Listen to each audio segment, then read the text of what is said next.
নমস্কার, আমি আবার চলে এলাম আমার ছোট্ট ঘরে। আমি করছি আজকের কাঁঠালের দানা দিয়ে মাছের মাথা ডাল। আর এদিকে কাঁঠালের দানা দু রকম সেদ্ধ। তা আমার মা যেভাবে করতো সেভাবেই করব, দেখি পারি কি না, ও সেইভাবে স্বাদ আসে কি না। তাহলে চলুন আমার ছোট্ট রান্নাঘরে। এই দিকে কী করেছি, যে গাছের আমার কাঁঠাল ছিল সেই গাছের কাঁঠালের দানা সব জমিয়ে রেখেছিলাম। এক্ষুনি ক্যামেরাটা ধোয়াটে হয়ে গেল, গরম ভাবটা উঠেছে। তা প্রেশার কুকারে কী করেছি, একটু নুন আর হলুদ দিয়েছি, দিয়ে সেদ্ধ করে নিয়েছি। এইবার এর খোসাগুলো ছাড়িয়ে নেবো। এইভাবে বাবা কি গরম। এবার কাঁঠাল দানাগুলো মা বেটা দুইজনে নিয়ে বসে পড়েছি কী করতে না ছাড়াতে। এই দেখো ছাড়াচ্ছে, দু হাত দিয়ে ছাড়াচ্ছে। কিছু কিছু কাঁঠাল আছে একটু বেশ ভালো শক্ত আছে, আবার কিছু কিছু কাঁঠাল একদম নরম হয়ে গেছে। তো এইগুলো রেসিপি করতে নিয়ে নিচ্ছে। আজ রেসিপি তো অনেক কটা রয়েছে। কাঁঠাল দানাটা কত সুন্দরভাবে ছাড়িয়েছি দেখো। কাঁঠাল দানাগুলো গ্লাসের পিছনটা দিয়ে ভালো করে মেখে নেব। কাঁঠাল দানাটা পুরো গ্লাস দিয়ে যতটা পেরেছি মিহি করে বেটে নিয়েছি, মানে শিলনোড়াতে না বেটে গ্লাসে করে বেটেছি। আর এদিকে যেগুলো শক্ত শক্ত ছিল সেইগুলো বের করেছি। এইগুলো এবার মিক্সিতে বেটে নেব। আর একটু দানা দানা রেখেছি, বেশ খেতে ভালো লাগবে। এটাও কিন্তু শুধু শুধু খাওয়া যায়, বেশ খিদে পেটে এক মুঠো নিয়ে খেলে কিন্তু পেটটা বেশ একটা জল খাবারের মতো হয়ে যায়। কারণ কাঁঠাল দানা তো ডালের মতো, এটা পেট ভরায়। দানাগুলো বাড়তে কতটা কষ্ট দেখুন, পুরো ভর্তি করে কিন্তু দিইনি, দিয়েছি 8-10টা করে, দিয়ে তাতে অল্প সামান্য মানে হাফ কাপেরও কম জল দিয়েছি, দিয়ে তবে আস্তে আস্তে আস্তে আস্তে বেটে বেটে এই নিয়েছি। যখন করবেন তখন এইভাবে করবেন। আর যদি পারেন যে বড় মিক্সিতে করব তাহলেও করতে পারেন, কিন্তু মিহিভাবে বাটিনি, একটু মানে দানা দানা রয়েছে সেইভাবে রেখে দিয়েছি। তেল গরম হয়ে গেছে, মাছের মাথাগুলো ভেজে নেব।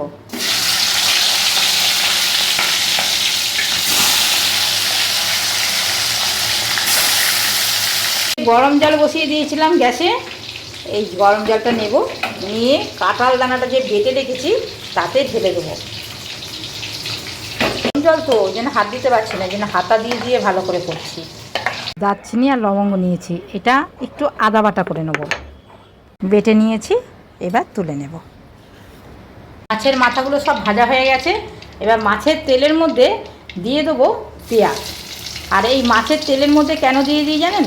কারণ মাছের যে মাছটা ভাজি তা সেই তেলটা কিন্তু মাছের তেলের মানে মাছের একটা কিন্তু মানে তেল আছে, সেইটা কিন্তু বেশ একটা মানে সুস্বাদু খেতে লাগে। তাই জন্যে মাছের তেলের মধ্যেই পেঁয়াজগুলো দিয়ে দিলাম। পেঁয়াজটা লাল লাল করে ভেজে নেব। পেঁয়াজ ভাজাটা হয়ে গেছে, এবার আমি কিছুটা পেঁয়াজ তুলে নেব, তুলে এই কাঁঠাল দানার মধ্যে রাখবো।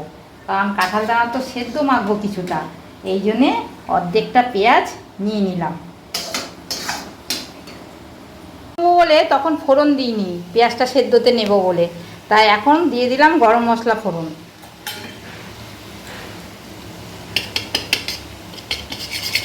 এটা গন্ধ ছেড়ে গেছে।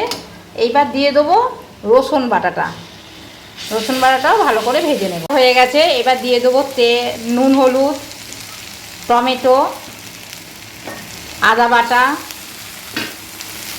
আর কাঁচা লঙ্কা। আমি তো চেলা করে দিই, আপনারা যদি পারেন শুকনো লঙ্কা গুঁড়ো দিতে পারেন। এবার এটাকে ভালো করে কষিয়ে নেব। এটাই একটু জল দেবো, কারণ যেহেতু হলুদটা একটু শুকনো শুকনো ছিল, তাই জন্য মশলা বাটাটা একদম শুকনো শুকনো হয়ে গেছিলো। এবার ভালো করে এটাকে যতক্ষণ না তেল ছাড়বে ততক্ষণ আমি কষাবো। কষানো হয়ে গেছে, এবার দিয়ে দেবো মাছের মাথাটা। জানি ধরবে তো,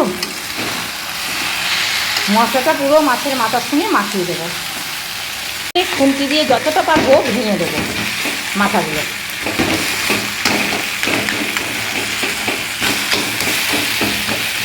ভালো করে কষানো হয়ে গেছে, এইবার দিয়ে দেবো যে কাঁঠাল দানাটা গুলে রেখেছিলাম জল দিয়ে সেটা। গ্যাস ধরিয়ে নিয়েছি, নিয়ে একটা গোটা টমেটো এটাকে ভালো করে পোড়াবো, তাই জন্য এর উপরে বসিয়ে দিয়েছি। আস্তে আস্তে ফুরুক, একটু আস্তে করে দিই, নাহলে ফটফট করে ফাটছে। একটু অল্প আগুন লাগলেই পুড়ে যায়, এই জন্য আস্তে করে চিমটে দিয়ে দিয়ে ঘুরিয়ে দেবো। এবার উল্টে দেবো এটাকে।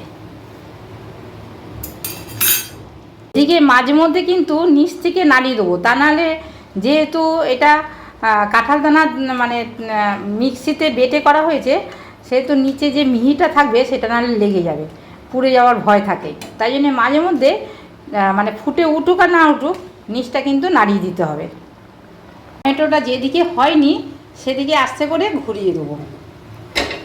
বাবা ধরা যাচ্ছে না, এই দিকটা হয়নি, এইটা ঘুরিয়ে দিই। কিন্তু এইদিকে বারবার কিন্তু এটা নাড়িয়ে দিচ্ছি। ওটা পুড়ে গেছে, আমি গ্যাসটা অফ করে দেবো আর আস্তে করে টমেটোটা এইখানে রেখে দেবো কাঁঠাল দানার উপরে, এটা ঠান্ডা হোক। এবার আরেকটু নাড়িয়ে দিলাম, দিয়ে এইবার দেবো চিনি উপর থেকে। ডাল তো একটু মাছের মাথা দিয়ে ডাল, একটু মিষ্টি না হলে ভালো লাগে না, যারা মিষ্টি খাবেন না তারা দেবে না। আর একটু ধনেপাতা ছড়িয়ে দিলাম, দিয়ে আমার ডালটা হয়ে গেছে। এবার 2 মিনিট রাখবো ধনেপাতাটা একটু সেদ্ধ হয়ে যাওয়ার জন্যে। হয়ে গেছে, গ্যাসটা অফ করে দেবো। টমেটোটা একটু ছাড়িয়ে যেত, আর এইটার সঙ্গে মিশাস না যেন, এটা আবার চিংড়ি মাছ দিয়ে মাখা হবে। হ্যাঁ আচ্ছা, ভালো করে ছাড়া, খোসাটা শুধু ছাড়িয়ে ফেলে দে আস্তে করে দিয়ে। এইটা দিয়ে মাখবি, আর এদিকে চিংড়ি মাছ যে ভাজা দিচ্ছি এইটা দিয়ে আর পেঁয়াজটা দিয়ে মাখবি লাস্টে। হ্যাঁ, আগে টমেটোর নিরামিষটা আগে মেখে নে।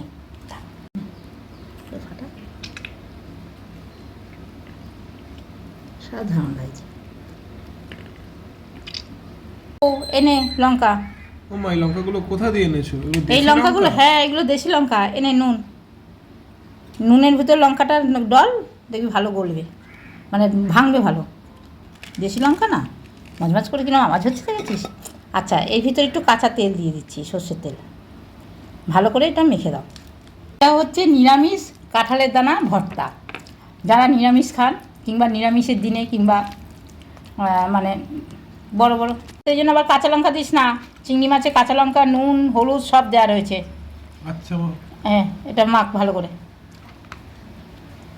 মাছগুলো একটু ঠেসে দে, 2-1টা দিলে স্বাদটা ভালো হবে। হ্যাঁ, একটু ঢলে দে। বসে গেলাম খেতে, ছেলেকেও ভাত দিয়ে দিয়েছি, এদিকে মেয়ে খেতে শুরু করে দিয়েছে, আর আমিও নিয়ে নিচ্ছি। তাহলে আসি বন্ধুরা, সবাই ভালো থাকবেন, সুস্থ থাকবেন আর সাবধানে থাকবেন। Tata, bye bye.